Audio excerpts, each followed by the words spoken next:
আমরা যারা ডায়েটে থাকি তাদের কিন্তু চিকেন আর এগ ছাড়া আমার মনে হয় না আর কোনো আইটেম থাকে খাওয়ার মতো। তো এই চিকেন আর এগকে যদি একটু ভিন্নভাবে ট্রাই করা যায় তাহলে কিন্তু ডায়েট করার মজাটাই আলাদা। তখন কিন্তু ডায়েট করাটা এত পরিমাণ কষ্ট হয় না। তো চলেন তাহলে আপনাদেরকে আটা ময়দা সুজি ছাড়া একটা চিকেন মোমো বানিয়ে দেখাই। এখানে আমি দেখেন প্রথমেই বাঁধাকপির কিছু পাতা ছাড়িয়ে নিয়েছি, যেটা আমি খুব সুন্দর করে বয়ল করে নিব। খুবই হেলদি একটা রেসিপি, চাইলে বাসায় আপনি আপনার বাচ্চার জন্য এই রেসিপিটা নাস্তায় রাখতে পারেন। এবং আরেক পাশে কিন্তু চিকেনের ব্রেস্টের পিস থেকে খুব ছোট ছোট করে আমি চিকেন কেটে নিয়েছি। এটা আপনারা চাইলে আপনাদের মন মতো সাইজ করে নিতে পারেন। আমি এইরকম একটা সাইজ করে নিয়েছি। তো এই চিকেনটার মধ্যে আমি এখন দিব হোয়াইট পেপার, সাথে চিলি ফ্লেক্স এবং সাথে অরিগানো। অরিগানোটা একদমই অপশনাল, এটা বাসায় থাকলে আপনারা ইউজ করতে পারেন। এবং সাথে দিব রসুন কুচি। তো এই সব কিছু আমি একবারে দিয়ে খুব ভালোভাবে আমি মিক্স করে এটা ম্যারিনেট করে রেখে দিব প্রায় 10 থেকে 15 মিনিট। আচ্ছা, লবণের কথা বলতে ভুলে গিয়েছি, এটাতে আমি লবণও ইউজ করেছি। তো এগুলাকে খুব ভালো মতো মিক্স করে আমি 10 থেকে 15 মিনিটের জন্য রেখে দিচ্ছি।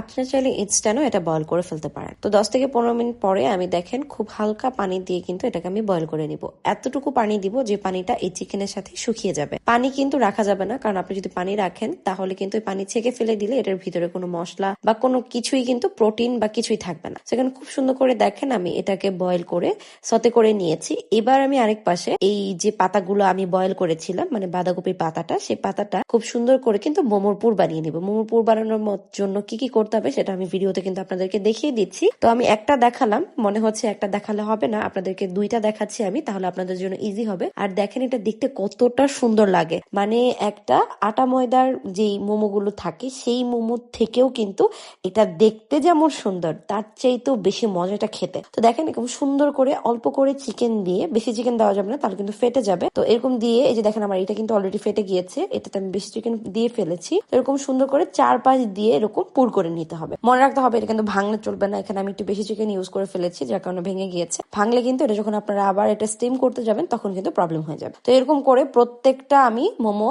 খুব সুন্দরভাবে পুর করে বানিয়ে নিব। অনেক অনেক টেস্টি, খুবই সহজ। আপনারা একদম 5 থেকে 10 মিনিটের মধ্যে এটা বানিয়ে ফেলতে পারবেন, বেশি টাইমও লাগবে না।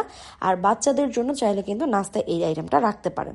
তো আমার কাছে যেহেতু স্টিম করার জন্য কিছুই ছিল না, তাই আমি একটা বড় হাঁড়ির মধ্যে একদম অল্প পরিমাণ পানি দিয়ে এটার মধ্যে আরেকটা ছোট হাঁড়ি দিয়ে আমার যে রাইস কুকারের ঢাকনাটা ছিল সেটা দিয়ে আমি আজকে কাজ চালাবো, কারণ I have no steam.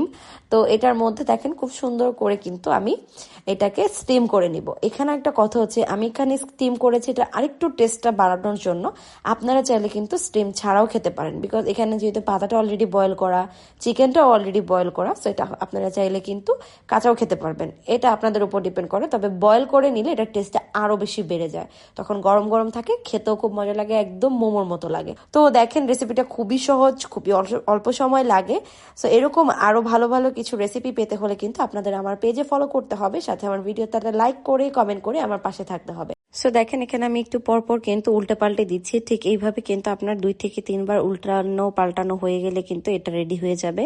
So দেখেন এটা দেখতে কতটা সুন্দর এবং কতটা টেস্টি লাগতেছে, আর খেতে আরো বেশি মজা এটা। সো আজকের মতো থাকবে এই পর্যন্তই। রেসিপিটা ভালো লাগলে কমেন্ট করে অবশ্যই জানাবেন। সো সবাইকে আজকের মতো টাটা, বাই বাই, আল্লাহ হাফেজ। দেখা হবে আরেকটা কোনো রেসিপি নিয়ে। সবাইকে আসসালামু আলাইকুম।